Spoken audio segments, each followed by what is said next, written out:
আমার ছোট্ট মাটির চুলায় ছোট্ট প্রেসার কুকারে আজকের দুপুরের কি রান্না করলাম তা দেখতে হলে অবশ্যই পুরো ভিডিওর সাথেই থাকো। হ্যালো এভরিওয়ান, আসসালামু আলাইকুম। ওয়েলকাম জানাচ্ছি মিনি কিচেনের নতুন আরো একটি ভিডিওতে। আজকে আমি দুপুরে কি রান্না করতে যাচ্ছি তাই আপনাদের সাথে শেয়ার করব। এই যে দেখেন আমার ছোট্ট কোলাটায়, এটা হচ্ছে আমার বেতের তৈরি ছোট্ট একটা মিনি সাইজের কোলা।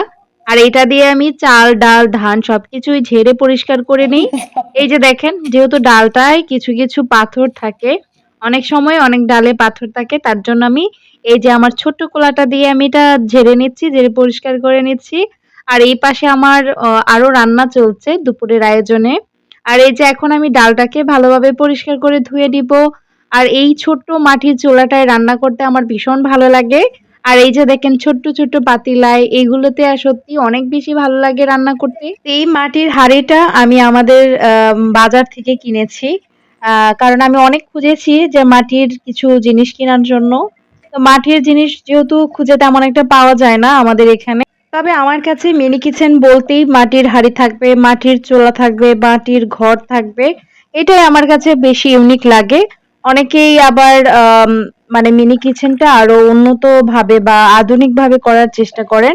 তবে আমি আমার মানে বিশেষ করে আমার মনে হয় যে মিনি কিচেন বা গ্রামীণ পরিবেশ বা গ্রামের মানুষ কিভাবে রান্না করতো, ছোটবেলায় আমরা কিভাবে খেলাধুলা করতাম মাটির হাঁড়ি দিয়ে, ছোট ছোট পাতিলা দিয়ে। তো এগুলোই আমার কাছে সবচেয়ে বেশি ইউনিক লাগে এবং ভালো লাগে, কারণ এই ভিডিওগুলোই কিন্তু শৈশবটাকে অনেক বেশি মনে করিয়ে দেয়। তো মিনি কিচেনের অনেক কিছুই আমি আমার নিজের হাতে বানিয়ে নিয়েছি, যেহেতু অনেক কিছুই পাওয়া যায় না এখানে। বেশিরভাগ জিনিসই আমি নিজের হাতে বানিয়ে নিয়েছি, কারণ আমি অনেক খুঁজেছি, অনেক কিছুই খুঁজেছি কিন্তু পাইনি। তার জন্য কিন্তু আমি অনেক জিনিসই এখানে বানিয়ে নিয়েছি, যাতে করে আমার মিনি কিচেনটা আরো সুন্দর হয়ে দেখতে, আরো ইউনিক লাগে, বা সবাই নিজেদের শৈশবটা এই আমার মিনি কিচেনের মধ্যেই খুঁজে পান। সেজন্য আমি চেষ্টা করে যাচ্ছি। তো এই যে দেখেন, আমি আমার রান্নার জন্য আমি কিছু কাটাকুটা করে নিচ্ছি, পেঁয়াজ রসুন এখানে।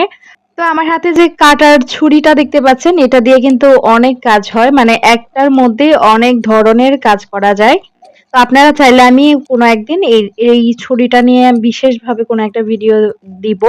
কারণ আমার এই ছুরিটা দিয়ে প্লাসের কাজে দেয়, এই ছুরিটা দিয়ে স্কেলের কাজে দেয়, এই ছুরিটা দিয়ে নেইল কাটার, মানে অনেক কিছুই হয়। এই ছুরিটা একটা মানে একের ভিতর ১০ এরকম কিছু একটা। তো যাই হোক, তো আমার এই ছুরিটা অনেক ধারালো, তাই আমি এটা দিয়েই সবজি কাটার জন্য এটা নিয়েছি। আমার মিনি কিচেনে ছোট কোনো ছুরি নাই, তার জন্য। তো এই যে আমি যেহেতু ডালে একটা টমেটো দিব, তার জন্য এই যে ছোট্ট একটা টমেটো নিয়েছি। ডালে আমার কাছে খুব ভালো লাগে টমেটো দিলে, যেহেতু ডালটা টক টক লাগে, খেতে ভীষণ ভালো লাগে। আর আমার মিনি কিচেনের রান্না কিন্তু আমি আমার কিচেনের মতোই রান্না করি। তো যেহেতু আমি প্রেসার কুকারে আজকে আমার ডালটা রান্না করব, তার জন্য আমি আগে থেকেই মশলা সবকিছু একসাথে মাখিয়ে নিচ্ছি। তো এখানে আমি ডাল, টমেটো, কাঁচামরিচ, এই যে হলুদ গুঁড়া, মরিচ গুঁড়া হালকা দিয়েছি, মশলা গুঁড়া আর পরিমাণ মতো লবণ দিয়ে এটাকে ভালোভাবে মাখিয়ে নিচ্ছি। আজকে আমি এই নিয়ে দ্বিতীয়বার প্রেসার কুকারে রান্না করছি। এর আগের বার আমি এই প্রেসার কুকারটায় গরুর মাংস রান্না করেছিলাম। আর আজকে আমি রান্না করছি ডাল, আর ডালটা কিন্তু প্রেসার কুকারে খুব সুন্দরভাবে সেদ্ধ হয়। তাই আজকে আমি ডালটা প্রেসার কুকারেই রান্না করব। এই যে আমি প্রেসার কুকারে ডালটা দিয়ে দিচ্ছি। এখন আমি একটু পানি দিয়ে দিচ্ছি যাতে করে দ্রুত সিদ্ধ হয়ে যায়। আর এই যে আমি ঢাকনাটা লাগিয়ে দিচ্ছি। তো আমি যখনই ঢাকনাটা লাগাতে যাই তখনই আমার অনেকটা সময় লেগে যায় এরকম করতে করতে, যেহেতু একদমই ছোট্ট সাইজের মিনি সাইজের জিনিস হাতে ধরতে কিন্তু অনেকটা ছোট, তার জন্যই মানে অনেকটা সময় লেগে যায়। আর এই যে চলে আসলাম আমি রান্না করতে, আমার মাটির চুলায়, ছোট্ট মাটির চুলায় চলে আসলাম। আর আমি আমার মাটির চুলাটায় খুব সুন্দর করে আলপনা দিয়ে নিয়েছি। আমার খুব ভালো লাগে আমার এই চুলাটায় রান্না করতে। যদিও আমার অনেকগুলো চুলা আছে, বাট আমি এটাতেই বেশি রান্না করি, কারণ এটাই আমার কাছে অনেক বেশি ভালো লাগে।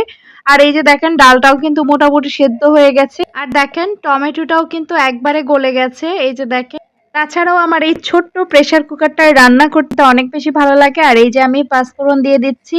ডালের মধ্যে কিন্তু পাঁচফোড়ন না দিলে একদমই ভালো লাগে না খেতে। তো এই যে পাঁচফোড়নটা দিয়ে দিচ্ছি, আর ডালটাও কিন্তু আমার মোটামুটি হয়ে আসছে। আর আমি এখন, আর এখানে আমি আমার ছোট্ট বেতের ডালাটায় আমি একটু কুচি কুচি করে রেখেছি ধনিয়া পাতা। এই ধনিয়া পাতাটা দিলে ডালের ঘ্রাণটা আরো বেশি ভালো আসে। তা আমি আমার মিনি কিচেনের এই রান্নাগুলো আপনাদের সাথে শেয়ার করি, আপনাদের কেমন লাগে অবশ্যই আপনাদের মতামত জানাবেন। আর আপনারা আমার মিনি কিচেনে কি কি রান্না দেখতে চান কমেন্টে জানাবেন, আমি চেষ্টা করব সেইভাবেই রান্না করার বা আপনাদের পছন্দ মতো রান্না করার।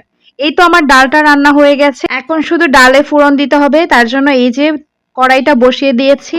তো এই কড়াইটাও কিন্তু অনেক ছোট, অনেক কিউট একটা কড়াই। আর এটা কিন্তু স্টিলের একটা কড়াই। আর এটা আমি একটা পেজ থেকে নিয়েছি। এই পেজের প্রত্যেকটা প্রোডাক্ট অনেক ভালো ছিল। তো এখানে আমি সয়াবিন তেল দিয়েছি আর এখানে পেঁয়াজ রসুন কেটে রেখেছিলাম কুচি কুচি করে, এটাও দিয়েছি। এখন আমি লাল লাল করে পেঁয়াজটাকে রসুনটাকে ভাজবো। এরকম ছোট্ট মাটির ঘরের উঠোনে বসে মাটির চুলায় রান্না করতে কার না ভালো লাগে বলেন। এই তো বলতে বলতে আমার ডালটাও ফোড়ন দিয়ে দিয়েছি। আর রান্নাটা তো আমার মোটামুটি শেষ হয়ে আসছে, দুপুরে জমিয়ে খাওয়া হবে। তো আজকের মতো ভিডিওটা আমি এখানেই শেষ করব। নেক্সট মিনি কিচেনে কি ভিডিও দেখতে চান অবশ্যই কমেন্টে জানাবেন। আর ভিডিওটা ভালো লাগলে বন্ধুদের সাথে শেয়ার করে দিবেন। আজকের মতো এখানেই রাখছি। আল্লাহ হাফেজ। আসসালামু আলাইকুম।